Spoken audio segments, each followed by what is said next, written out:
Merry Christmas, everyone. We're, of course, taking the holiday off this week, and we just have an interview for you today, but it's a good one, we promise. We sat down a little while back at BSD Con with Scott Long to discuss using FreeBSD at Netflix. Very cool stuff, and of course, a lot of other things, including his background starting at Yahoo and so forth. So we hope you guys enjoy the interview. Next week, we'll return with our normal round of news and tutorials.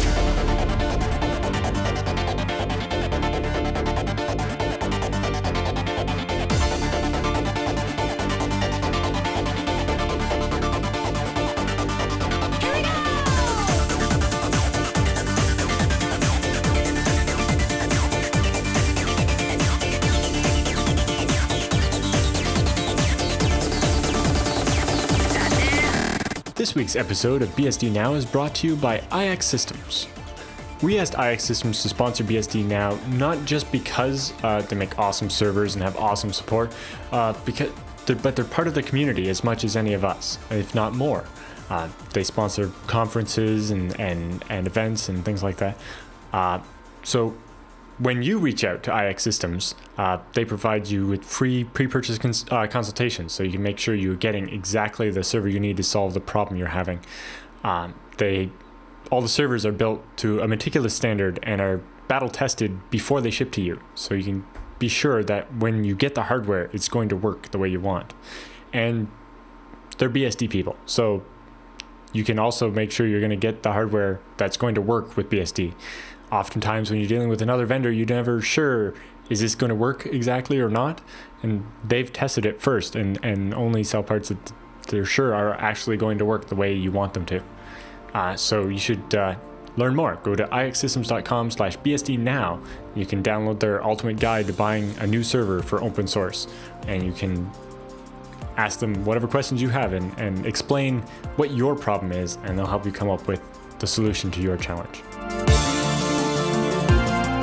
Hey folks, thanks for joining this week. We're joined with Scott Long, Senior Software Engineer at Netflix, former release engineer and general FreeBSD troublemaker.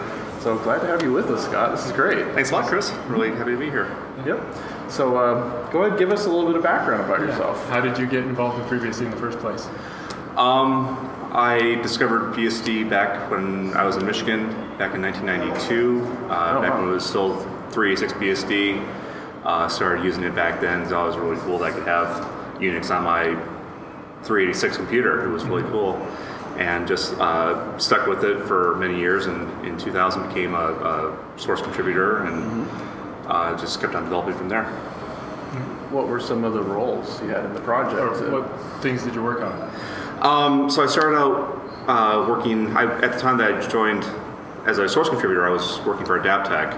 And I was in a good position where I could work on some of the Adaptec drivers that were just starting to become open source at the time.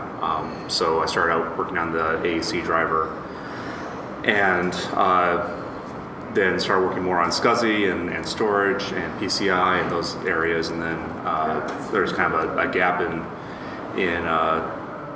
the release engineering role for a little while, so I stepped in and did that for about 4 or 5 years. And in that time, went to other companies, finally wound up at Yahoo, kind of just being a general do-everything kind of person for FreeBSD, and kept on contributing and networking and storage and all those areas. And now I'm at Netflix, doing the same thing. All of those things. Right, and so I guess when we were talking to Devin Teskey and we were talking about the bootloader and stuff, we noticed your name in the headers of all those files. Yeah, so when I was release engineer, I think it was 2002 or 2003, ACPI was just becoming a subsystem that computers needed, but the problem was it was still very buggy both on the BIOS side and on the driver side. The source we were getting from Intel was not always very good. So since there was no way to really easily figure out whether a system could work well with ACPI or could not work with ACPI, kind of the compromise I came up with was I wanted to be able to have a selectable at boot. Just had this idea that people coming new to FreeBSD might recognize the safe mode idea from Windows. Sure. So I incorporated. So I sat down and learned Forth over a couple nights and banged out the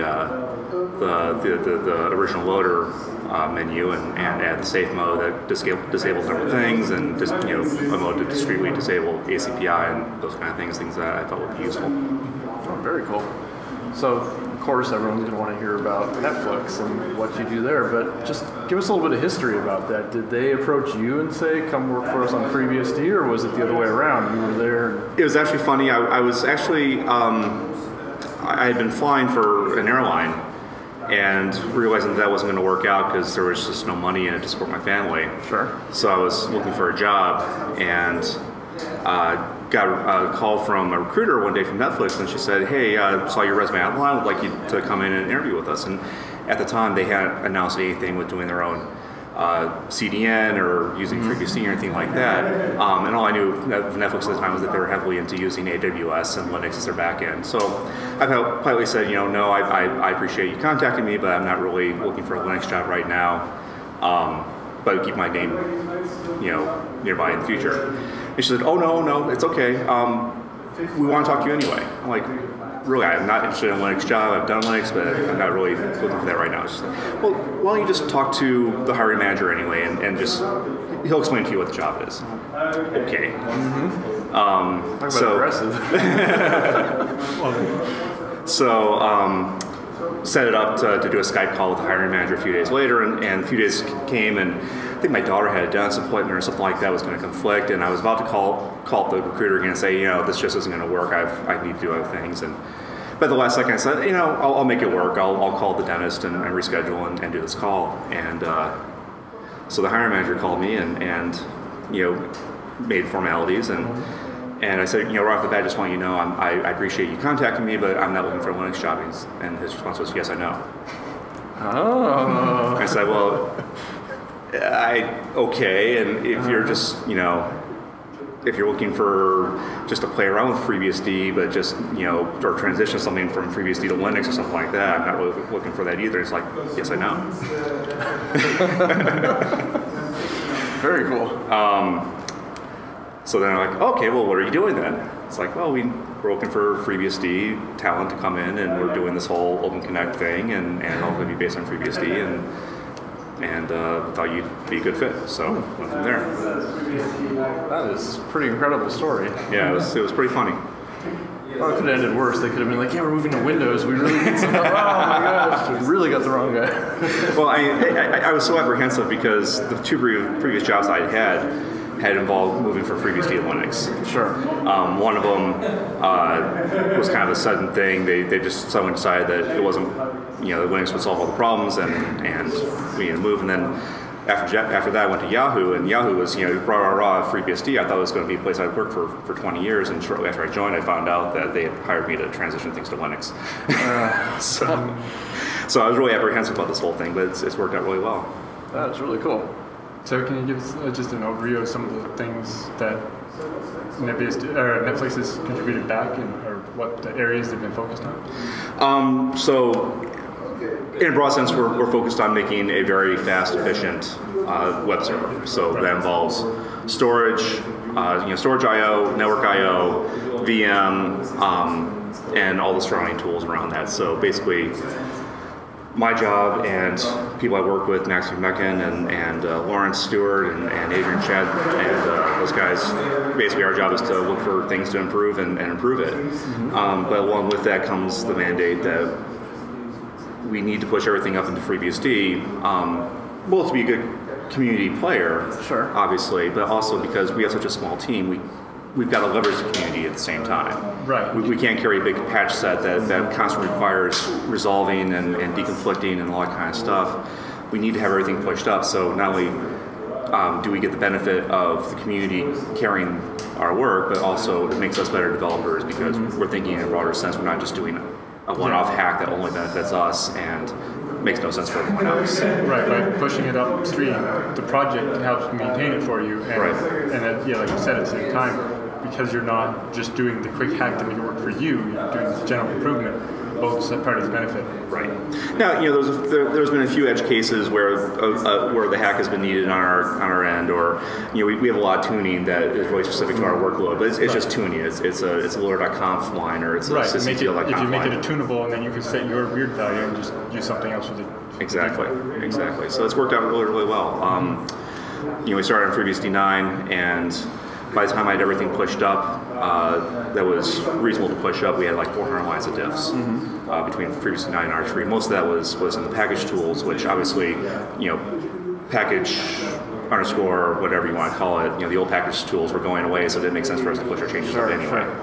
So yeah, our delta is very, very small and works out well that way. Well, that's good. It frees you guys up to work on other more important things instead of maintaining, 10's coming, it broke all our stuff. Exactly. Yeah, and it's a good model for other companies that use FreeBSD as the base for their product to see this is how you can get all the benefits of working with the community instead of just mooching off of it. Right. Yeah, there's definitely the aspect of it, and the more you contribute, the more people are engaged with what you're doing, and obviously willing to help out, but also just kind of in the mode to help out. Over the summer we did a lot of work with EMC and Isilon. They did big changes to the VM system. We were just at the right place at the right time to really collaborate with them and help them find bugs, help them test out performance test their code and provide some feedback. And it was a really good symbiotic relationship that we had. Ah, that's very cool. Are you guys, you run a 9 stable? Is that currently what's on the framework? Yes, but we are transitioning things over to 10 as we speak. Wow, look at that. So we've already done all of our testing and what we call canary testing on 10, and starting this coming week, we're going to be pushing out worldwide. All of our systems are going to switch over from 9 to 10. From your perspective, are you seeing any big changes or differences that are impacting performance, good or bad? As a base, and I'm actually going to present on this tomorrow, but as a base, there was really no performance change for us from going from 9 to 10, but what it gave us was a platform to then launch our next round of performance improvements. Like I said, we worked very closely with EMC. All that stuff was only in 10. Sure. But by being at the front of everyone's development, it gave us a lot of opportunities to then go forward and tweak other things, and both small and big things. Like I said, I'll present that tomorrow. I don't know how much you want me to go into that right now. Well, definitely, you can catch that online later. They're going to record talks. Because my talk's at the same time, so I won't be... Oh, gotcha. But yeah, so things like our stack relies very much on send file to do a zero copy data flow from disk out to network, and using the tools that we had in 10 and the developer mindshare, collaborating with some other people, we're working on some big changes to send file to make it truly zero copy or truly asynchronous, which helps us in a big way. Make the cost of going into the VM so it's zero copy, make that cost of going into the VM a lot lower. We already kind of have a hack in place, but like I said, we're going to polish it off and make it something that's useful for everyone, and that gives us a big boost in performance. That's one big example of where going to 10 has helped us out. But yeah, I imagine with tracking head, it means that when you're making changes, head is where they have to go anyway. So it makes the delta. It's having a backport. Right. Well, and that's the other thing. A lot of stuff it just isn't going to get backported to 9 because it's. Yeah, and I guess that's the downside of it. But so in the winter and spring of this year, early part of this year, Caustic and Jeff Roberson worked on unmapped I/O, and it was all done relative to 10. And at the time, we were testing it and validating it, but we didn't have plans at the time to go to 10, so we had to backport it to 9.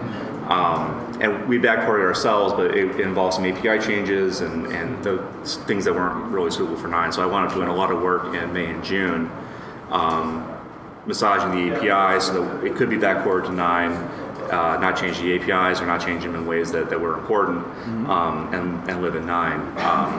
Unfortunately, that was a lot of work. Trying and really spoke to the difficulty keeping things in sync between 9 and 10. Sure. So once that work was done and we were happy with it, then that also gave us a little bit of breathing room performance-wise, so we could then work on going to 10 and focusing on there. So, yeah, and that's not to say that we're always going to be at the tip of the tree current. Now that we're on 10, we might take 6 months to kind of take a breather and work on polishing that off before we jump on to the next round of current. Very cool. So how many of these Open Connect systems can you estimate that you guys have put out there? Or are you allowed to say? Not allowed to say, but it's in the thousands. Okay. So this is big. Originally Netflix used the big 3 CDNs to distribute content throughout North America. When we expanded into Europe, we did it all via our FreeBSD Open Connects. And now back in North America, we're replacing all the CDNs with our Open Connect network, so it's becoming 100% FreeBSD. That is really cool. It does give me warm fuzzies inside. And when I see my kids watching Netflix, I'm like, this is coming from FreeBSD box. That's right. That's right. That's really cool. And what that means is, Netflix serves over 30% of the North American internet traffic. Yeah. And that's all FreeBSD now. That's running over it. That's no small number by any means. Right. Well, very cool. Any other questions you can think of? But that was. Is there anything else that you're planning to work on in the future? There was a presentation by Alexander Moten about I/O performance, Geom and Cam.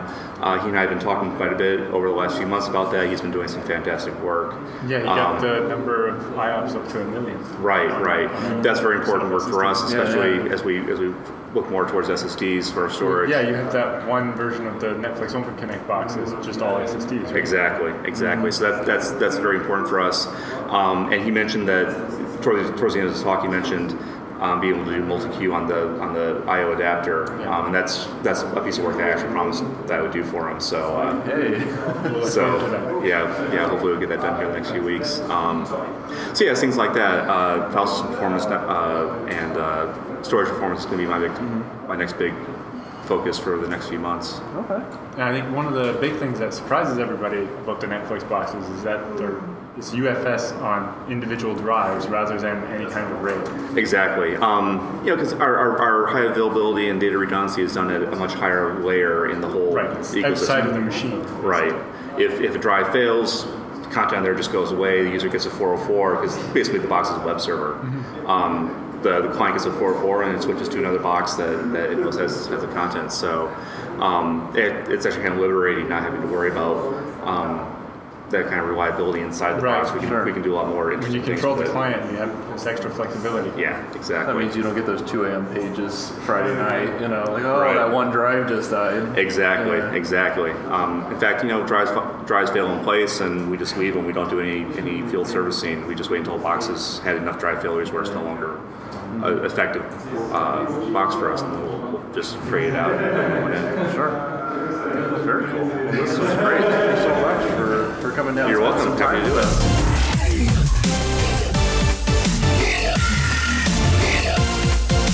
And that concludes the last episode of BSD Now for this year. If you have any questions or comments, ideas for the show, topics, tutorials, whatever, please send that to feedback@bsdnow.tv. And also, you can watch live and join in the IRC room. We're live every Wednesday at 2 p.m., which is 2 p.m. Eastern, which is 1900 UTC.